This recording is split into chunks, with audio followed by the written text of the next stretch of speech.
So I am Trish Munro, sometimes known as Patricia, and I'm running for City Council. What is your favorite thing about Livermore? Oh, now that's a hard question. I think it has to do with a different mix of peoples, though. I think it's one of the things I loved when we moved here 30 years ago, and I loved the fact that this was a town that has a rodeo and a lab, that you have cowboys and you have, I don't know, the greatest number of per capita physicists in the country, and that you could actually meet those people. And the mix has grown only since then in 30 years, but it still has that sense of we got it all. So that's what I love the most. Why are you running for City Council? I came to a place in my life where I had the time, I had the passion, my kids are grown, I have knowledge and skills, and it looks like this is a time where there's a place for me in city government. I looked at a number of other ways to participate politically, and believe that because I love Livermore, because Livermore seems to be at a turning point, this is the right time. And I can contribute, I hope, to public service. I also have been investigating what the city does and how it does it. And honestly, it just really excites me. I think we have a city that that people complain, but we have a city staff that really believes in public service. I may or may not always agree with what the city council does, but I do believe every single one of them wants to serve the public. They're not in it for their own good. And that excites me, so. Got it. The first issue that we're going to talk about is one that's been a big one for quite a while, and that's the downtown plan. Right. Let's begin with Stockman's Park. It's going to be a brand new central park in downtown Livermore. Do you support the council's decision for Stockman's Park? I do. I do support that. But what I'd like to do is actually go back a little bit and talk about how that process came to be. Because if you just ask if I support the council's decision around Stockman's Park, we're starting at the end of a process. And the thing I really support is not just the council's decision, but the way this came to be and what it represents for the city as a whole.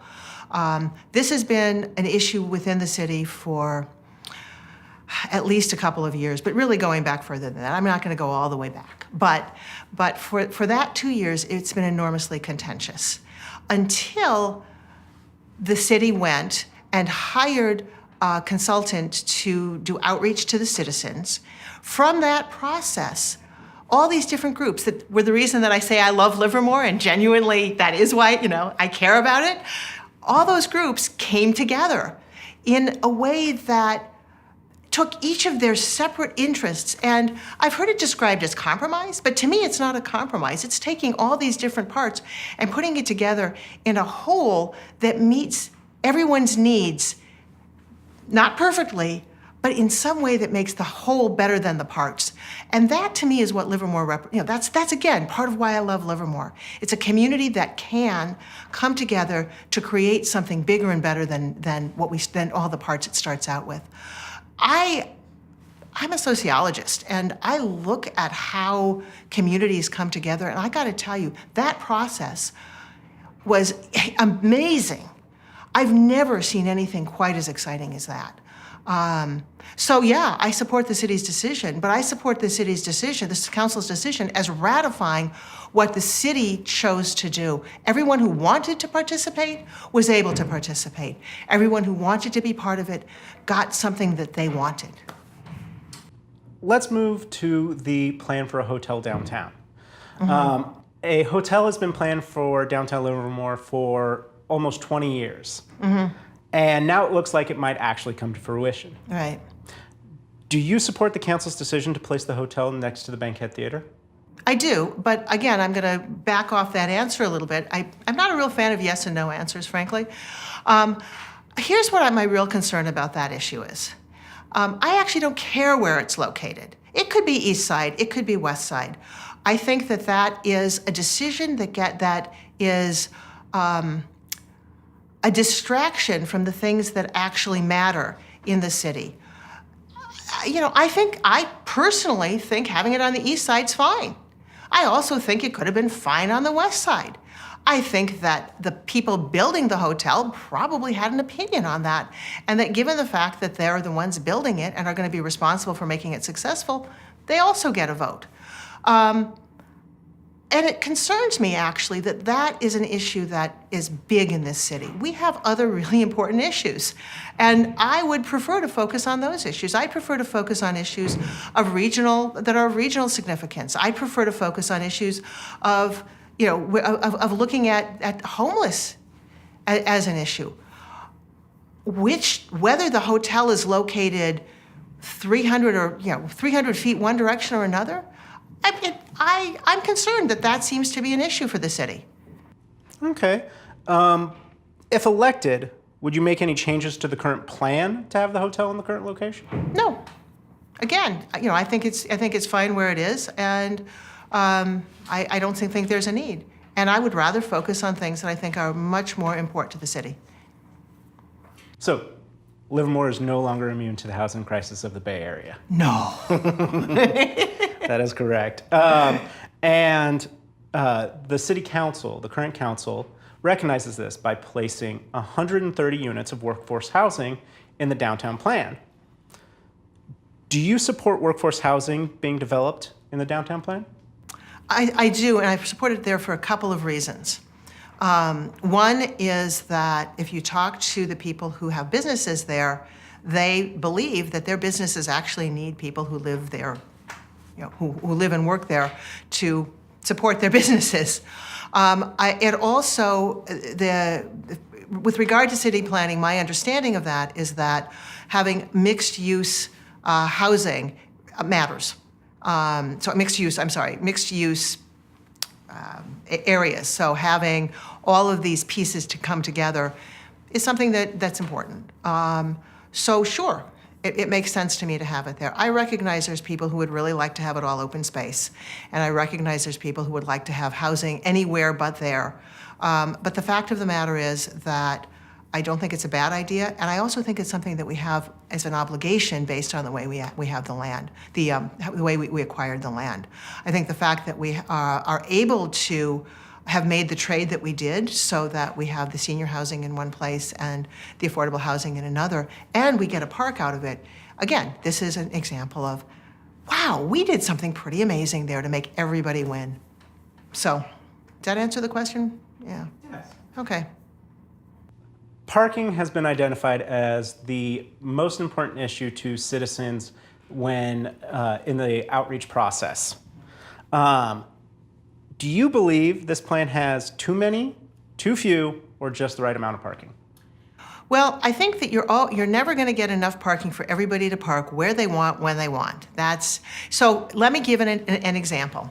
I belong to a synagogue. I belong to a synagogue for many, many years now. And at some point, we rebuilt our building.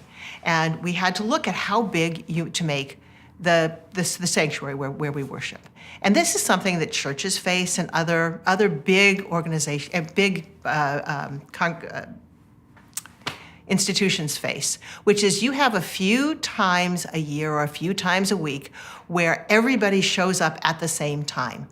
You do not design your spaces for those times. You want to design them for how they're going to be used most of the time. That's actually what the parking downtown does. So we're never going to have enough spaces for everybody wanting to come at the same time. That's not going to happen, and it shouldn't happen, because everybody coming at the same time only happens on occasion. What we're getting is parking that is as much and more as we currently have. And that seems to me to be a good thing. If we get lots more people coming into downtown, people will have to walk a few more steps. That's okay. What concerns me with the parking, though, is that it's being portrayed as taking away parking. That's not happening. One of the things I've been impressed with what the city has done is to show the timeline for how to put the parking, how the parking will take place, how it will be increased, so that everybody has, there's more parking as the building is going on, and what eventually will come to pass, which will be more parking than we currently have, with the people in the apartments having their parking, with the people in the hotels having their parking underground. So, too much parking, not enough parking, when are you talking about? At what time? 5 years from now? And who knows? I mean, with Uber, with the various forms of changing ways people are using cars, it may be moot. Okay, so our next big issue is campaign finance. During the last citywide election, when individuals were limited to campaign donations of only $250 per candidate, political action committees spent upwards of $230,000, with most of that money spent by a single group on negative ads. How do you plan to win this election? Well, my expectation is that my campaign will be lean. Now, surprisingly enough, the budget that I've put, what I expect to spend is about $40,000, which seems like a heck of a lot of money for a lean campaign. Here's how I'm spending it. I have a staff, because I believe that in order to do the grassroots work that I'm going to be doing, I need to have somebody who's going to be managing that. And that's a bigger job than a volunteer. Somebody needs to be paid for that. I believe in paying for good work. That is fair. And so I have, so a good deal of that money is going to pay somebody who's organizing people who are volunteering. A lot of it's going to be walking and canvassing. Well, you walk and you canvass and you need a certain amount of literature. That actually turns out to cost not a small amount of money. People do look at yard signs, lawn signs, and so we'll be putting up some of those. Here's what we're not doing. We're not going to be putting any ads in the newspapers. We're not going to be sending out flyers because everybody has too many flyers coming by. Nobody looks at them. I don't think it's a good use of my $17,000 to send out a mailing. I don't think that's a good use of my money or anybody's money. I'd rather give that money to the people who are helping me, because this is a people-powered campaign. How do you plan to raise that money? You mentioned $40,000. Rob a bank? No. No, I've been asking, I am raising money mostly from individuals. There are no campaign limits. So what I've been saying is that I will take as much money as people want to give me. And I will take as little money as people are able to give me. And I value it all. I have no intention of spending it badly. I have no intention of wasting any of it. And I have no intention of being bought. What are your thoughts on political action committees operating here in Livermore?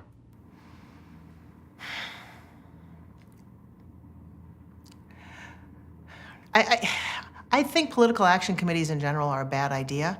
They are, however, legal. So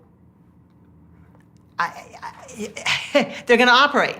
If it's not against the law. Would I like the law to be different? Sure. Do I think it would be a good idea to reform campaign finance, not only at the local level, but at the state and national level? Absolutely. But that's the system we have currently, and so I'm not going to argue with it. No, I don't like it. Yes, it's what we've got. Okay. Will you condemn efforts by PACs to run negative advertising against your opponents? I'm sorry, I missed the question. No worries.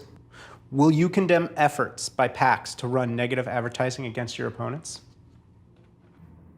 I'm intending to, I'm running a positive campaign. I believe there's a lot of really positive issues and things to focus on.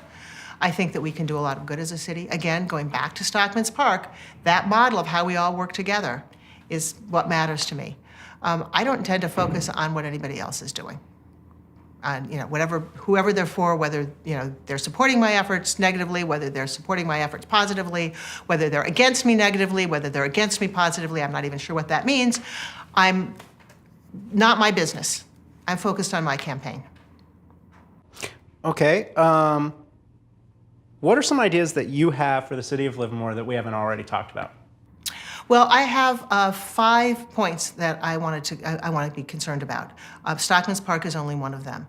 Again, I will say that as we go forward into the future, it concerns me that seems to be the one that is of most concern. I mean, I feel like We've spent a lot of time and energy on it. I care about it a lot. It is the jewel of the city. But we also have regional issues that affect the city every single day and will continue to, that we need to be focused on. Transportation is huge. We have people coming in and out of the city. Even if you just live in Livermore and never leave it, the fact that 580 is so congested means that people use Livermore as a cut-through. If you try to go down Jack London, Tesla, East Avenue, Railroad, any of those streets during rush hour time, there's a lot of traffic on there, and it is not traffic that comes from Livermore. So I'm concerned with working on regional solutions to the transportation issues we have. I'm concerned about housing. The affordable housing issue is also a regional problem. We are affected by the fact that the Bay Area has a housing crunch. We also value very much our open space, so we have local issues for how we balance that, and we have regional issues for how we work with the entire Bay Area to solve a regional problem, which means that, hey, my generation, I've been in my house for 30 years, I'm set. But there's my kids, I've got a daughter up in Richmond who cannot afford to come down and live in Livermore. So, it matters to me for the next generation and for the next generation after that. I'm concerned about various vulnerable populations. So we have a homeless problem. That is like the other two issues, a regional issue. And it is a local issue. Some of it has to do with just a general increase in homelessness. Some of it has to do with people who have been in Livermore all their lives who don't want to leave and cannot afford to live here. We need to find solutions to that are effective, pragmatic, and work for everybody so that everybody is secure, both those who are homeless and those who are affected by homelessness around them. We also have a city that's been more divided in the last few years than I've ever seen it in the 30 years I've lived here.